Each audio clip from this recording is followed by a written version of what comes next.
Tala Moana. Good to see you in Saan once again.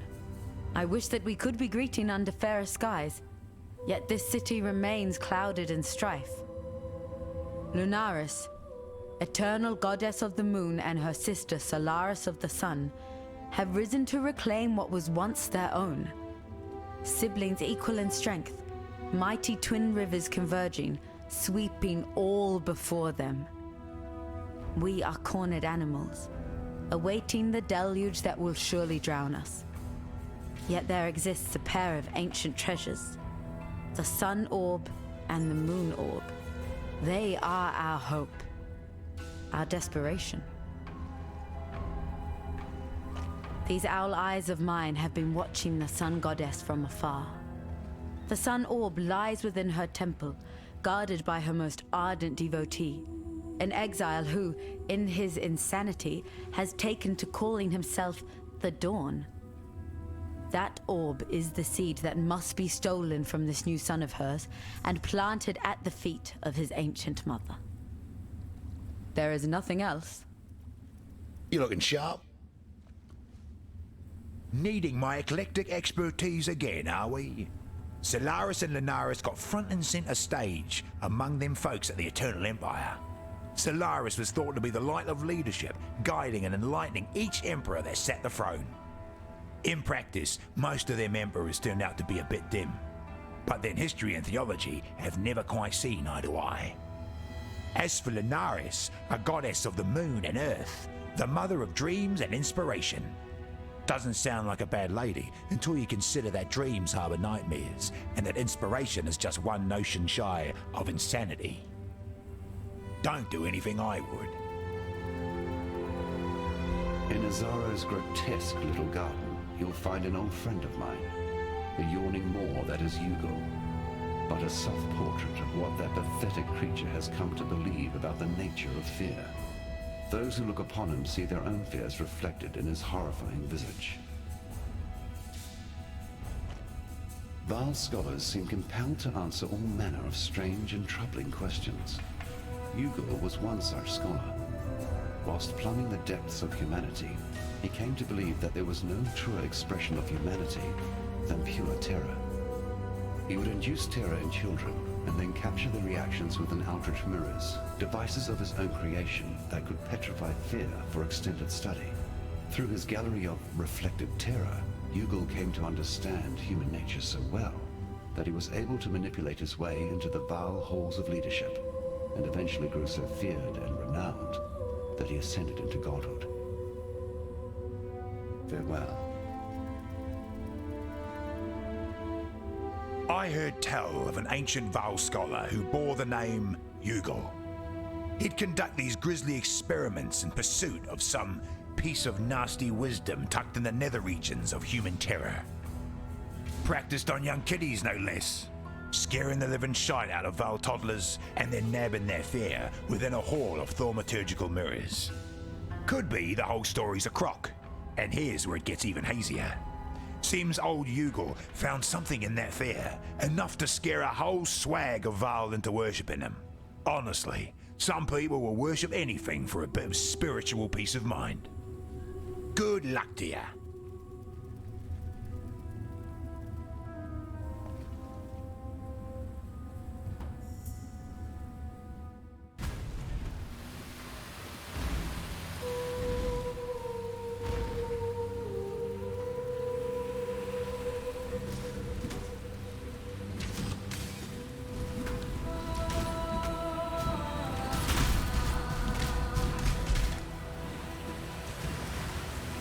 That little creep is near. How exciting.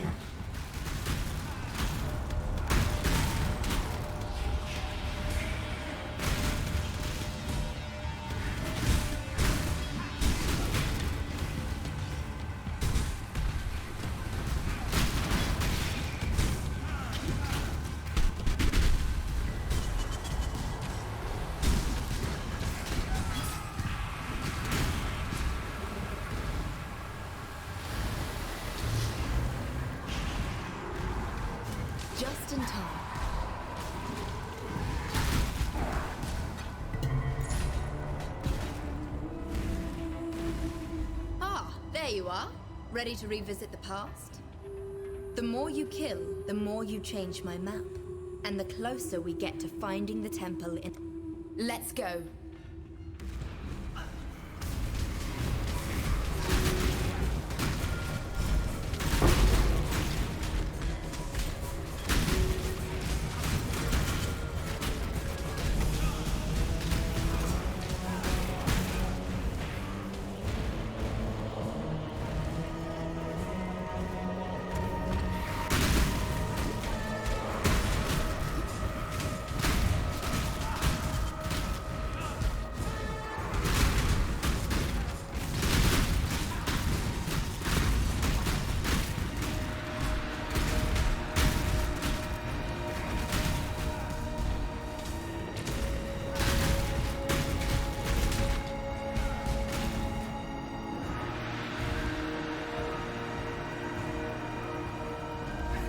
Good job.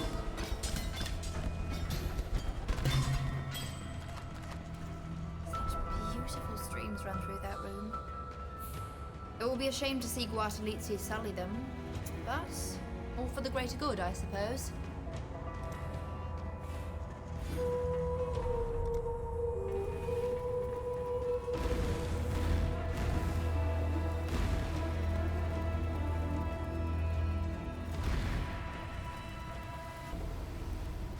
Just in time. Ah, there you are. Ready to revisit the past? Time to go.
Shall we make a bet, Exile? I bet Esther Zunti has flooded that room with finery and treasure by this point. An exciting thought, isn't it?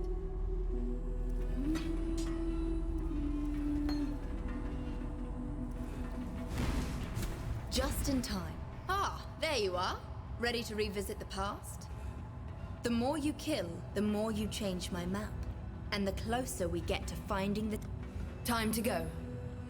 Greeting.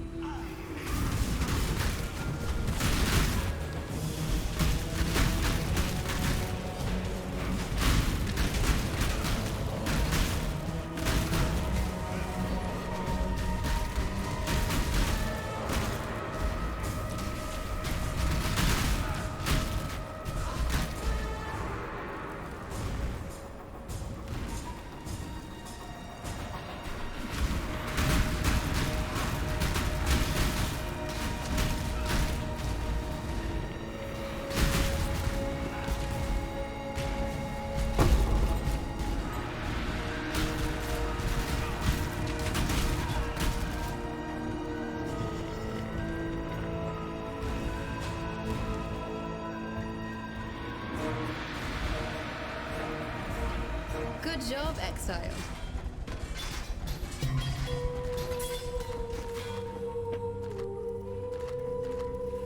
Heyohi just wants to make things go boom. And stating them in that room would be helpful to us. The temple looms closer with each new step.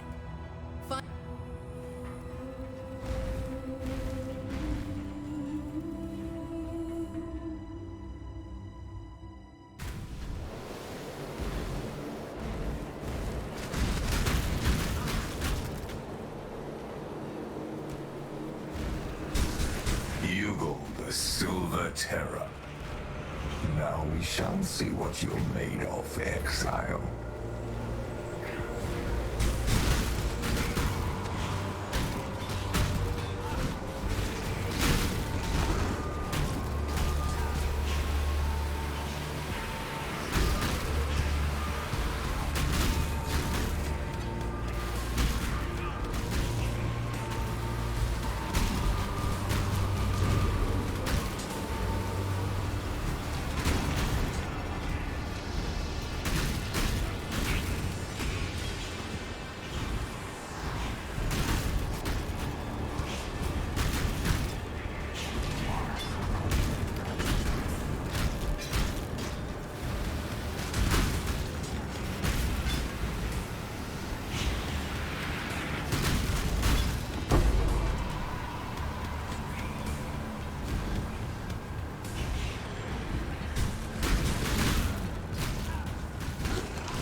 Yugil!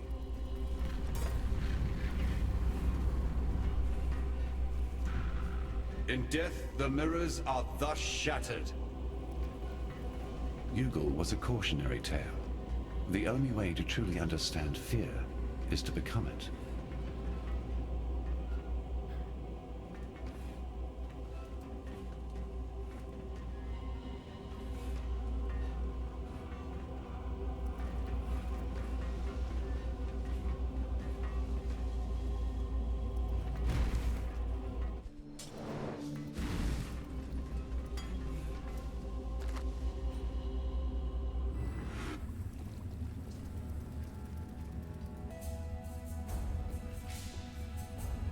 So it was that bloody scholar after all, was it? Sick bastard. Well, he's gone now, and I hope you made sure he suffered like those poor kiddies he tormented. I'd have toasted him nice and slow like a spitted pig. See how he'd like them apples stuffed in his mouth. Here, have something for keeping us safe from the divine undesirables of this world. Good luck to you.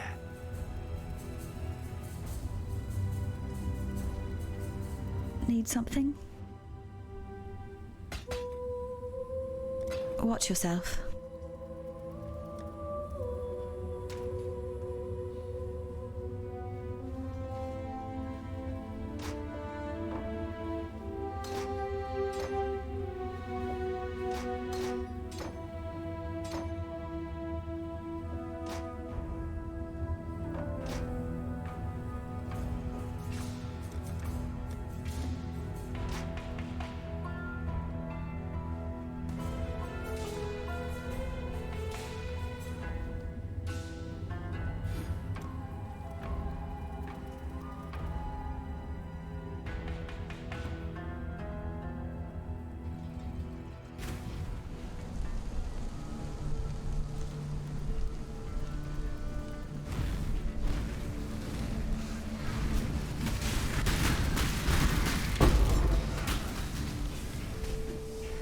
This looks like a lovely spot to lay down and die, exile.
Just in time.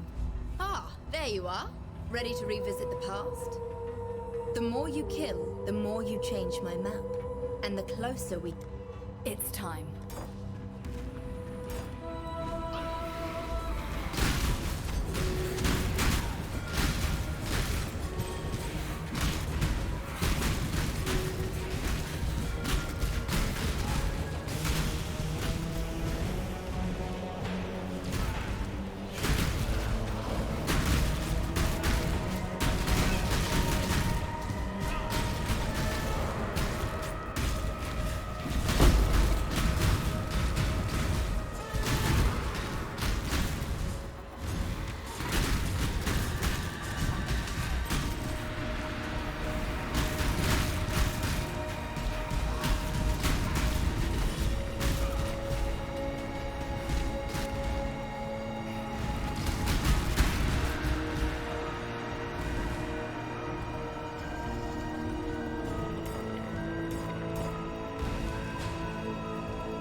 Good job.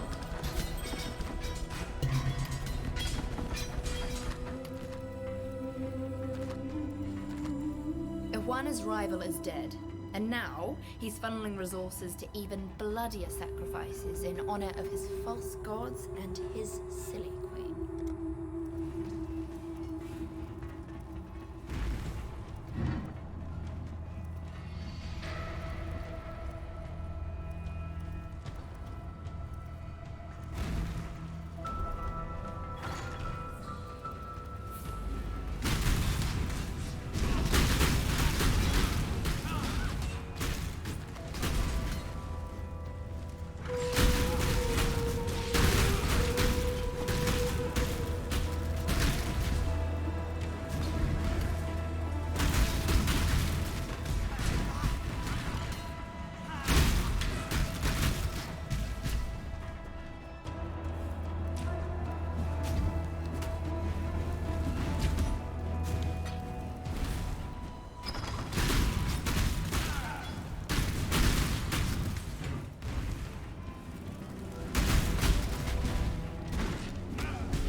Just in time. Ah, there you are. Ready to revisit the past? The more you kill, the more you change my map. Hello. Time to go.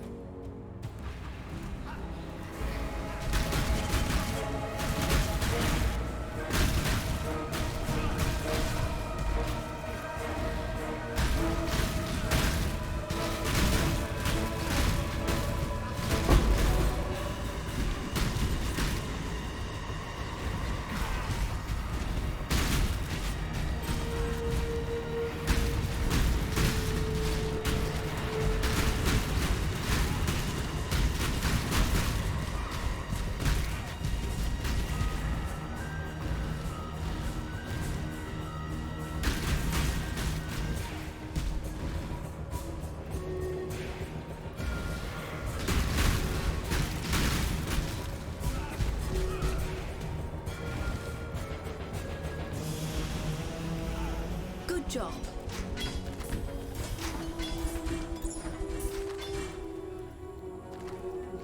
Iwana's rival is dead, and now he's funneling resources to even...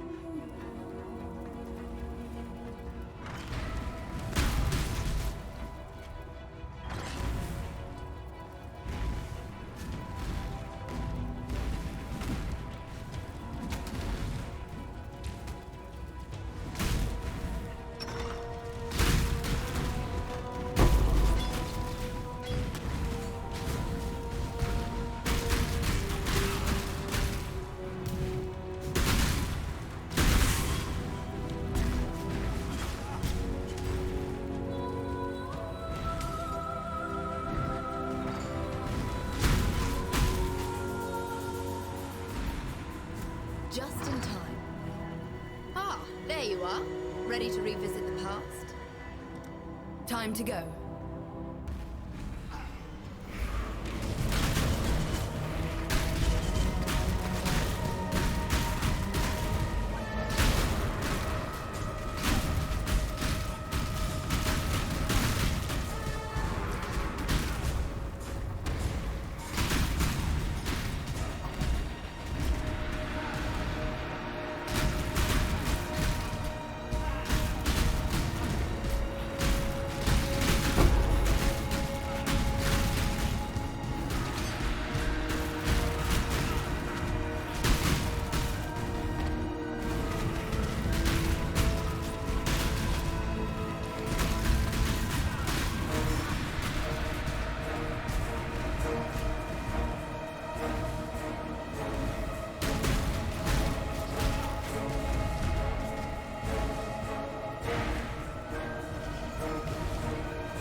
Good job.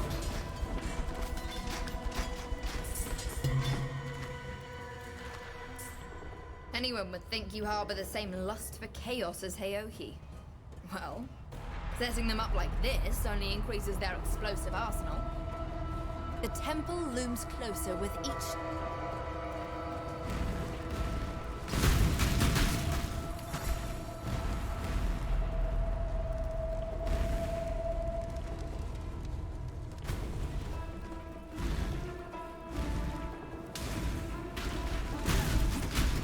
This'll do nicely, Exile.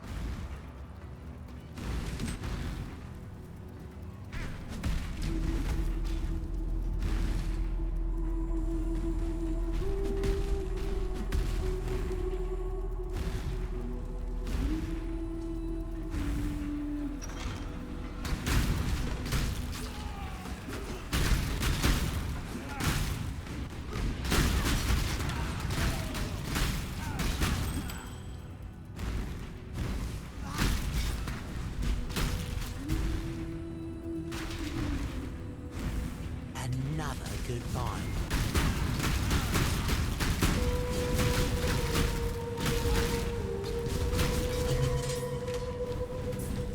I am no beast of burden.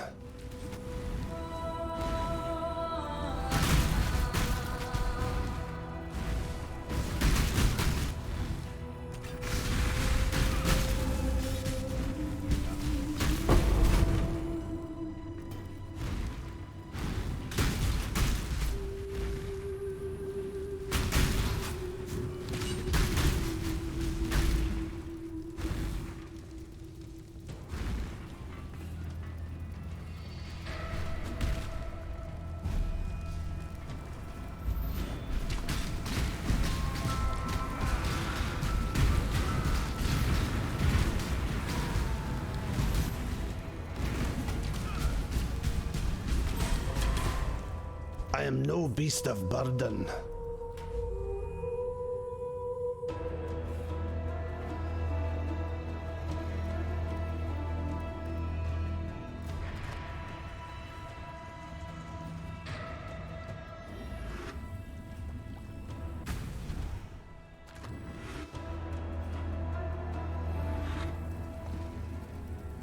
What is it?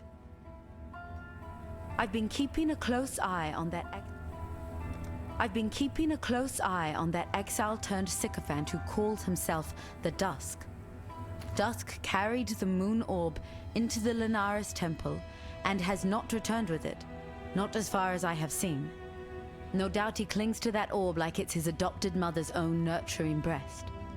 If you were to wean him from the teat and place that orb at the bereft mother's feet, we may yet see the moon itself fall. Goodbye.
Go with God.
Yes. By the earth and sky, the power of these goddesses lies in your hands. Take these seeds and plant them in the fertile stone at their feet. From what I have learned, it is my hope that the orbs will force Solaris and Lunaris to grow limbs and flesh to engage you in mortal battle. May this come to pass, and may you cut down these goddesses as a forester might fell a pair of stubborn old trees. Telekora. Come over here. Powerful baubles them orbs are. As old as Asmirians themselves, maybe even older. I've read all there is on them little beauties. The Sun Orb's said to contain all that has been, while its sister, the Moon Orb, holds all that will be, past and future, packed up neat behind glass and thaumaturgy. Shudder to think what might happen if all that got out one day. Don't do anything I would.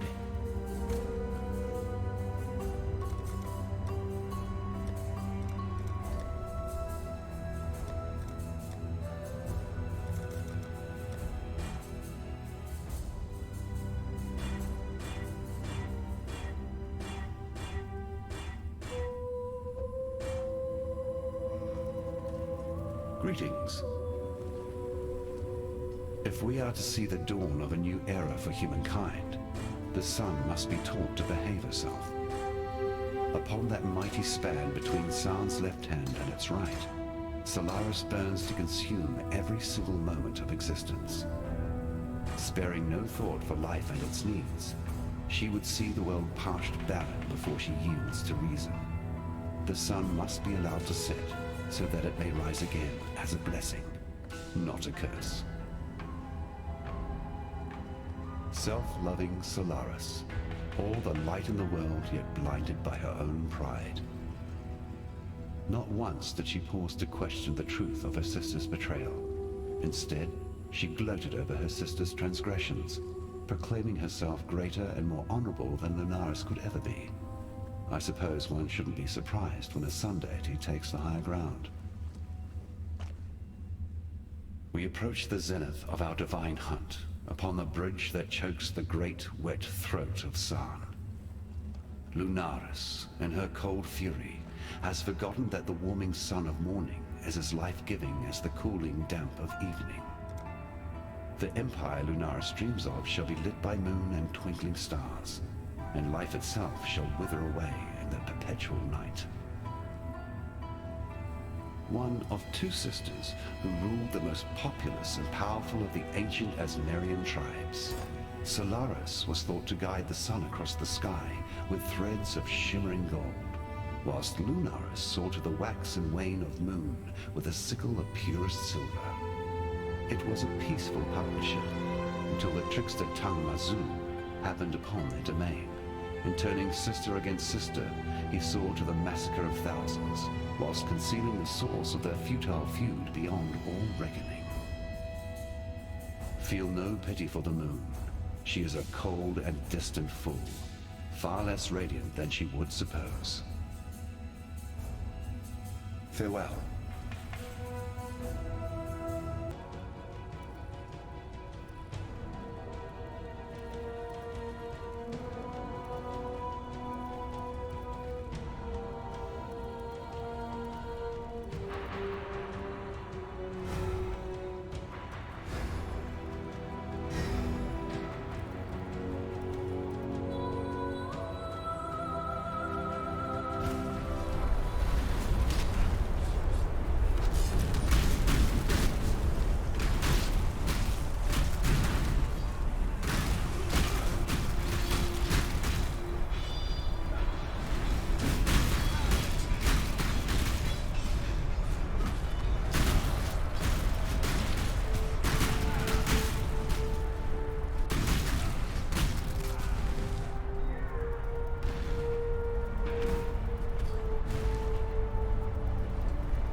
The very skies themselves.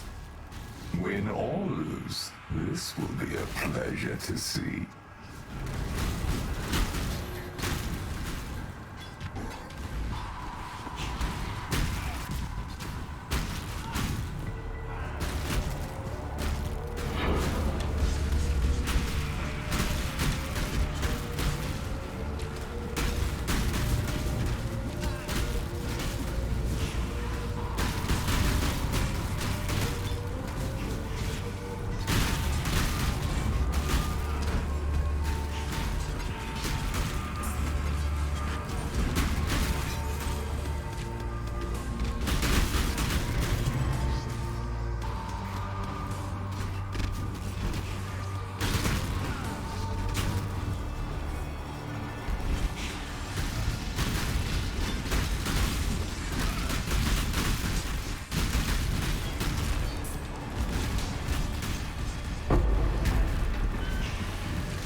Solaris, Lunaris.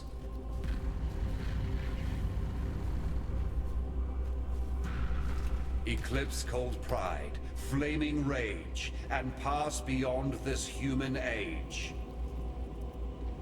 Sun and Moon return to their rightful places, leaving our path now clear.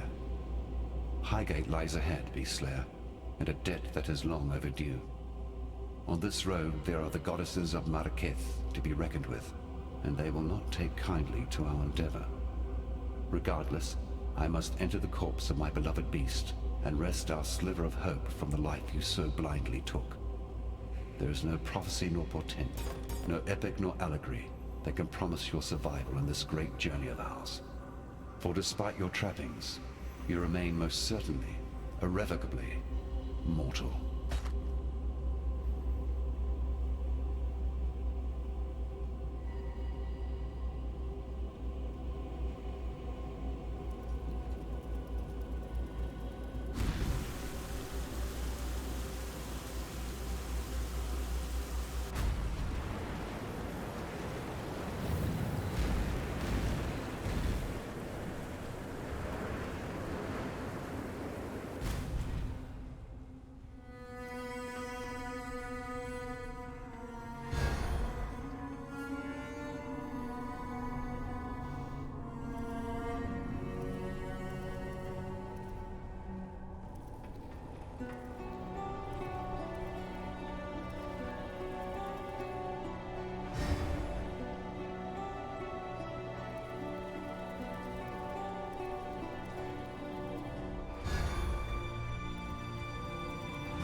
Salah.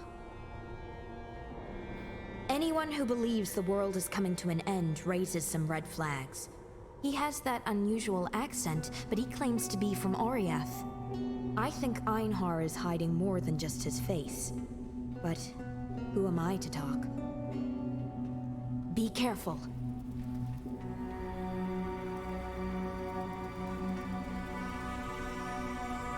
Prepared for the end? She is so mysterious, Exile. And I love mysterious. She told me all her friends disappeared, which also happened to Einar. She thinks her friends are dead. But I don't think my friends are dead. They disappeared after I cracked open a buck's skull while we were eating and plucked out its brain. We weren't even eating venison. I don't even remember where I found the buck. That was a wonderful birthday. They were the first survivors. The first ones showed my people that to win, you must outlast. They left this world long ago to seek other survivors. But they will return, and when they do, I will join them in the Great Grove. And you will join Einar, yes? Yes.